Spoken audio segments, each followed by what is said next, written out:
I left the table to pay the bill. What I heard changed everything. They say a single moment can split your life in two before and after. I didn't believe that until our anniversary dinner. 12 years. That's how long we'd been married. Booked. The same restaurant where I proposed, La Mer, Rouge, candlelight, white linens, soft jazz. She always loved that place. Her name is Dana, and for most of those years, I truly believed she loved me. I dressed in the blue button-down she once called her favorite, and Dana wore a black satin dress that made heads turn when we walked in. Everything felt good, a little distant maybe, but couples go through phases, right? She smiled at me, held my hand across the table, and told me I still looked handsome for a guy pushing 40. I laughed. She always had that sarcastic edge. Dinner was perfect. Steak for me, halibut for her, a bottle of red we both liked. Just before dessert, I did something dumb. Stood up, kissed her on the cheek, and told her I was going to settle the bill. I wanted to surprise her. I'd asked the waiter earlier to include a special note on the receipt. Here's to many more. I thought it would make her smile. I wish I hadn't gotten up. When I came back, I slowed down near the booth behind ours, just to wait for the server who had the check. That's when I heard her laugh, my wife's laugh. Not the soft giggle she gives me. This was fuller, freer, and flirtier.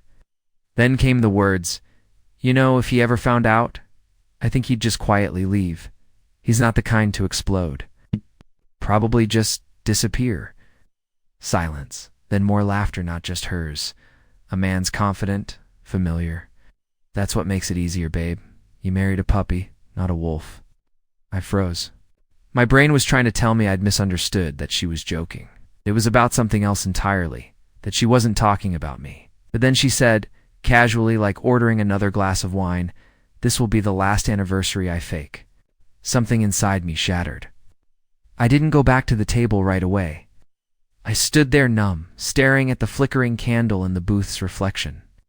Then I took a deep breath, turned around slowly, and walked back as if I'd heard nothing. Dana was mid-sip when I sat down. "Everything okay?" she asked with that same charming smile. "Perfect," I said. Lied. I didn't confront her. I didn't ask. I didn't cry, not that night. I watched her finish her dessert, watched her thank the server. I watched her fix her lipstick in the mirror by the door. The whole time, I wondered who he was. I replayed. The voice, the laugh, the tone. I knew it wasn't a stranger. Ow. That voice had history. My mind spiraled through our friends, neighbors, even coworkers. That night, after she fell asleep, I sat in the bathroom for 3 hours, just sitting on the cold tile, phone in hand, trying to decide if I wanted to know the truth or if I already did. I decided I would find out everything, not with drama, not with yelling, with proof, and what I found would change my life forever. The next morning was a masterclass in pretending. Dana was humming in the kitchen like nothing had happened. She made coffee, toasted some sourdough, and asked if I wanted eggs. I looked at her like she was a stranger wearing my wife's face. I told her I was skipping breakfast, something about being late for work, and left 20 minutes earlier than I needed to. I sat in my car around the corner, hands gripping the steering wheel, pulse in my throat. I wasn't just angry. I was unraveling, but not in the way you might expect. I didn't want revenge. I didn't want drama. I wanted answers. That's when I remembered a friend of mine, Kevin. We'd gone to college together. He ran a cybersecurity firm now. He'd always been good with the sneaky stuff. I called him up and asked for coffee, told him I needed to ask about something personal. He said, "Sure." We met at a spot halfway between our places. I laid it out in simple words. "I think Dana is cheating. I need proof." Quietly, Kevin didn't ask many questions. He just nodded and said, "You want eyes or ears?" "Both," I said. "But nothing illegal. I'm not trying to go to jail. I just want to know the truth." He smiled, a little faintly. "There's ways." That afternoon, I handed him one of our old tablets and a spare phone I'd kept from an upgrade. Kevin said he could install discrete tracking software, connect the devices so I could monitor certain calls, texts, and GPS without her knowing. I hesitated for a second. This felt like a betrayal. But then I remembered her words. "This will be the last anniversary I fake." That wasn't love. It wasn't even decency. By the weekend, I had the tools I needed. I didn't confront her. I just watched. And what I started seeing didn't feel real. Started with subtle stuff. Messages at odd hours to a contact named Calendar. Entries that looked like fake Pilates sessions. A location ping at a hotel downtown on a Thursday afternoon. But then came the big one. A forwarded email with attached receipts for 2 spa packages at a resort I'd never even heard of. Billed to her personal credit card, one of the names on the receipt, Mark Lindley. That name hit me like a truck. Mark was my former boss. We'd worked together for 4 years. I'd helped him through a rough divorce. We did beers and BBQs. He'd sat at my dinner table, and he was the man in that booth. The voice made sense, no confident, familiar, condescending. I sat on the edge of our bed that night and stared at Dana while she scrolled through her phone, smirking at something on the screen. I imagined smashing the device from her hands, but I didn't. I wasn't going to react. I was going to prepare. So I started my own kind of war quiet strategic. I created a private folder in the cloud and named it something meaningless. Tax. Prep 2021. In it, I saved screenshots of messages, GPS data, email trails, and eventually, photos. Because I didn't stop at digital evidence, Kevin helped me plant a tiny pinhole camera in the rear view. Mirror of Dana's car, and another one under her vanity in the master bathroom where she often took calls while getting ready. Recognize myself anymore. I was turning into someone methodical, calm, dangerous even, but the worst was still ahead. 'Cause one evening, 3 weeks into my quiet surveillance, Dana came home with a noticeable change. Her smile was bigger. H.E. was singing along to the radio. She kissed my cheek before heading upstairs, and later that night, while she showered, a new message came in from Mark. Same hotel next Tuesday. I'll bring the wine this time. You bring that dress I like? Unless your husband is finally caught. On, she replied 3 minutes later, while drying her hair. He's clueless. He's always been clueless. I could leave for a week, and he'd think I was at a conference. I didn't cry. I didn't scream. I just stared at the screen, memorizing every word. She thought I was clueless. She had no idea I was about to change everything. The days leading up to Tuesday felt like walking on glass barefoot. Every second felt silent, sharp, and agonizing. I acted normal, smiled when needed, nodded in conversations, slept beside her like everything was fine. But inside, I was rehearsing every detail of what I needed to do. Kevin had offered to follow her that Tuesday. I'll keep my distance. Snap what you need. You don't need to see it yourself, man, he said, as if doing me a favor. But I told him no. I needed to see. Not because I was a masochist, but because this wasn't just suspicion anymore. I wasn't chasing ghosts. I was tracking reality now. And if I didn't face it now, it would haunt me forever. Tuesday came like a storm wrapped in sunshine. Dana left home. At 11:20 a.m., dressed in the same black satin dress she wore to our anniversary dinner. She kissed me on the cheek and said she had a client lunch, followed by a leadership seminar. I just nodded and handed her a travel mug of coffee, one-eyed. Slipped the tracker into the base of she wouldn't even notice. She never did. She always underestimated me. I waited 15 minutes, grabbed my camera bag, and followed the GPS signal from a parked rental car I'd reserved under a fake name. My hands didn't shake. My breathing was steady. Maybe I'd gone numb. Or maybe I just finally became what she expected. Me Tabitha, man who knew and said nothing, yet she didn't go to any conference. She went straight to the Elmswood, a mid-tier boutique hotel about 30 minutes from our neighborhood. Not fancy, not trashy, just forgettable, the kind of place that doesn't ask questions and takes cash at the front desk. I parked across the street behind a florist van and watched her step out of the car with her phone in hand and a smile on her lips, a smile I hadn't seen directed at me in months. She didn't wait long. 5 minutes later, Mark's Tesla pulled up. He didn't even park properly, just slid into a red zone. He popped out in jeans and a crisp blazer and gave her a quick kiss right on the mouth. They laughed like they were teenagers sneaking away from homecoming. I took photos, videos, high race, no questions, no doubts. They walked inside arm in arm. She looked back once, maybe out of habit, but I ducked just enough behind the van's side mirror to avoid being spotted. She didn't see me. Of course she didn't. I was invisible to her now. I had been for a long time. They stayed inside for over 2 hours. I didn't move. I didn't eat. I just sat there, listening to the quiet hum of the street, wondering how. Many times this had happened before. How many meetings, Pilates sessions, work dinners had been elaborate lies to cover this twisted escape? And what hurt most wasn't even the physical betrayal, it was that she laughed with him, that her whole body seemed lighter in his presence. She was a different woman, with him more alive, more playful, more real. Around 2:40 p.m., they came back out. Her hair was messier, her lipstick gone, but she looked pleased. He smacked her rear as she got in her car. She didn't even flinch. She just giggled and told him to text her later once he was alone. They drove off in separate directions like it was nothing. I didn't follow.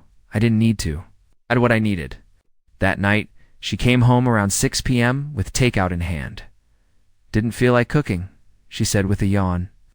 That seminar was brutal. Sat across from her eating pad thai while wondering if she'd washed his sign off her skin or just sprayed perfume over it. She told me about her day, how the client was annoying, how the speaker had a weird accent, and a slide deck from 2006. She was good. I almost believed her almost. But in the middle of her story, I interrupted casually. What's Elmswood? She blinked just once, a little too long. Her smile faltered, but quickly returned. Huh. I saw a receipt in the car. I lied for a coffee at the Elmswood. Oh, that. Yeah, we stopped there after the seminar for a quick bite. I think the name was on the napkins. I tossed it, though. Quick, confident, almost seamless, but not quite because her eyes had given her away. Dana had forgotten who I really was. She thought I was a puppy. She hadn't yet realized that I had teeth, and I wasn't afraid to use them. The night after I saw her with Mark, something inside me shifted. I stood in front of the bathroom mirror, brushing my teeth, looking at the man staring back. For years, Dana had told me I was too soft, too agreeable, too passive. I thought that was love, the kind that stays calm, that listens, that compromises. But looking into my own eyes that night, I didn't see a man built for compromise anymore. I saw a man sharpening himself in silence. The next day at work, I called in sick. I needed time not to cry or sulk, but to plan. I laid out every piece of evidence I had so far: texts, GPS records, videos, audio clips, photos of them at the hotel, phone logs, financial statements. It wasn't a suspicion anymore. It was a documented affair. Mark Lindley, my former boss, was systematically invading my marriage like a parasite. But the real betrayal wasn't just his. Dana had given him access repeatedly, willingly. That's when I realized something. This wasn't just about cheating. It was a long-term deception. Financially, emotionally, sexually, and worse. She was preparing for something. Those spa receipts? The way she suddenly started asking casual questions like, "Have you ever thought about moving to a smaller place?" Or "What would you do if you had a fresh start somewhere else?" These weren't innocent questions. They were soft launches for a future where I didn't exist, so I started thinking 2 steps ahead. I went to the bank and checked our joint account balances. I printed every statement. Then I quietly opened a new private checking account under my name only and transferred half of our liquid assets. Nothing illegal, just fair. I didn't touch the mortgage or long-term investments, just the cash enough to make her nervous, but not enough to trigger a confrontation. I also called the divorce attorney, not to file, not yet, but to understand my position. Her name was Allison Grant. She was sharp, direct, and didn't sugarcoat anything.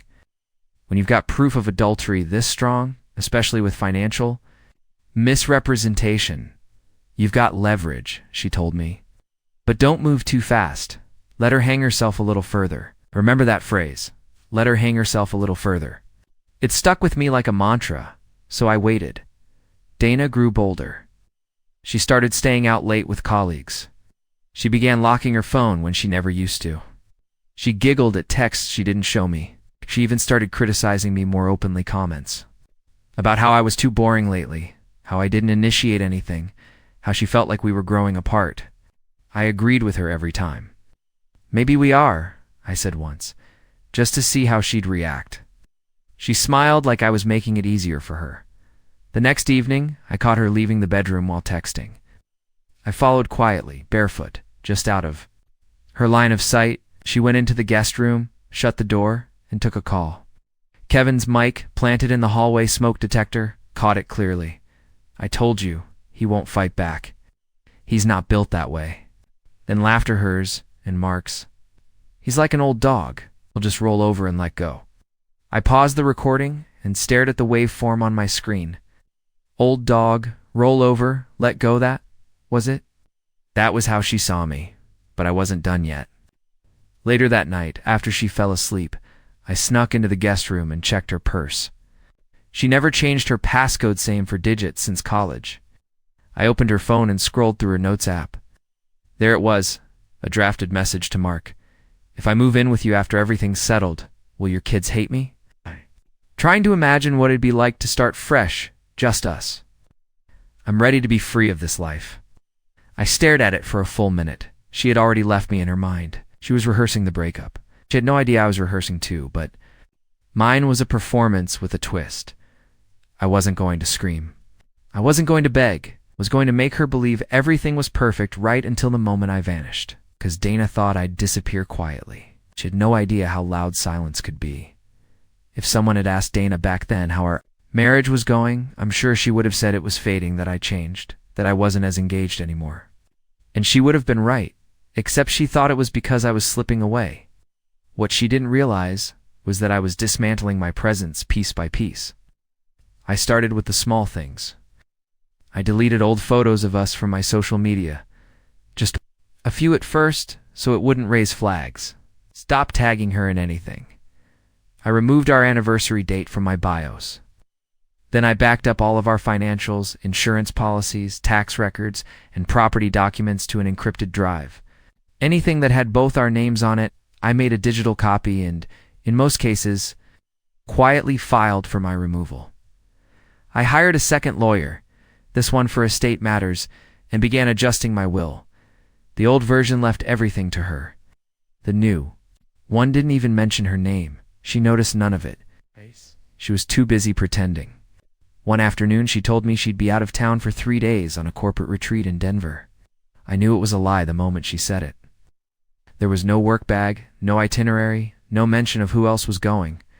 But I smiled and nodded and said, "That's great. You deserve a break." That Friday after she left, I checked her GPS. She was at a lake house 2 hours outside the city one Mark Lindley had inherited after his divorce. A quiet little escape with a private dock and no curious neighbors. I didn't drive out there. I didn't want more photos. I already had enough. Instead, I spent that weekend erasing her from the future. I closed our joint credit cards and ordered replacements under my own account.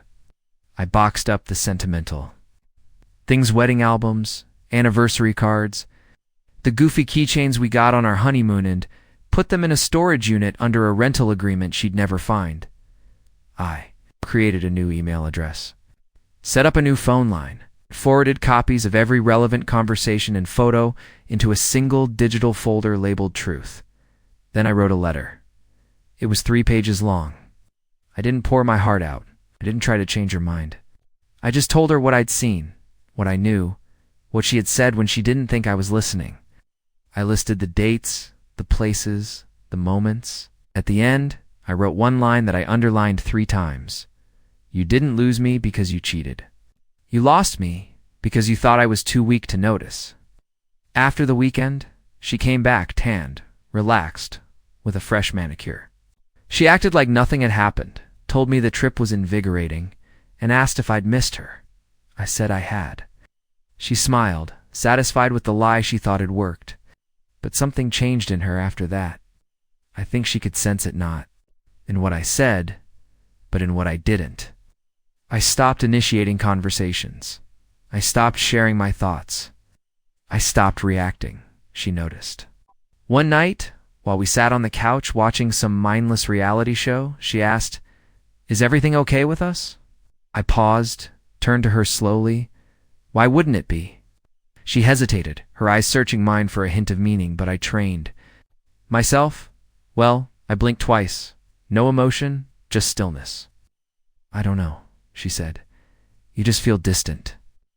I nodded and said, we're probably just tired. She nodded too, but she didn't believe it.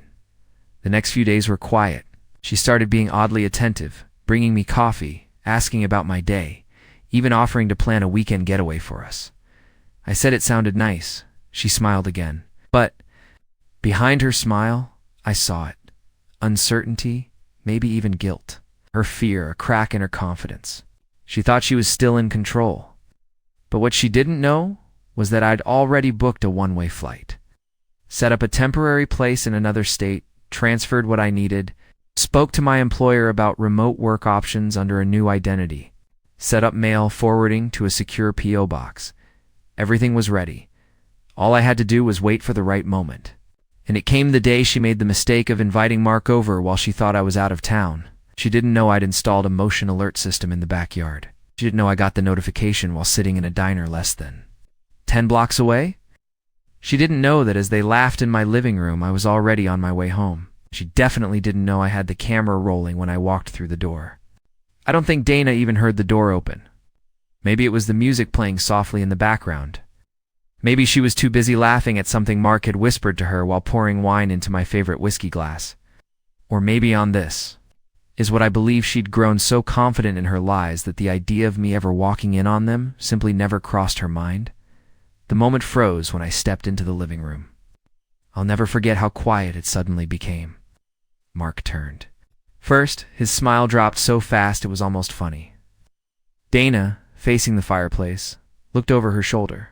With a laugh still on her lips, when she saw me, her face shifted in stages. Confusion, fear, calculation. Then came the performance.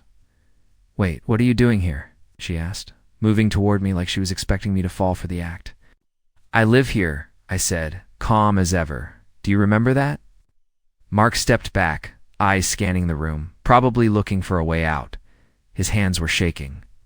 I never realized how weak he was until I saw him in that moment, standing in another man's home, holding a drink that wasn't his. Dana tried again. I thought you said you were out of town until Friday. I was, I replied.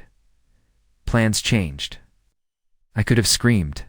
I could have thrown him out, broken something, called the police, threatened her, cried, collapsed, made a scene. But instead, I placed a small black device on the table and clicked a button. The TV turned on. Footage played Dana and Mark entering the house an hour earlier. Dana pulling him close by the collar, Dana whispering something in his ear before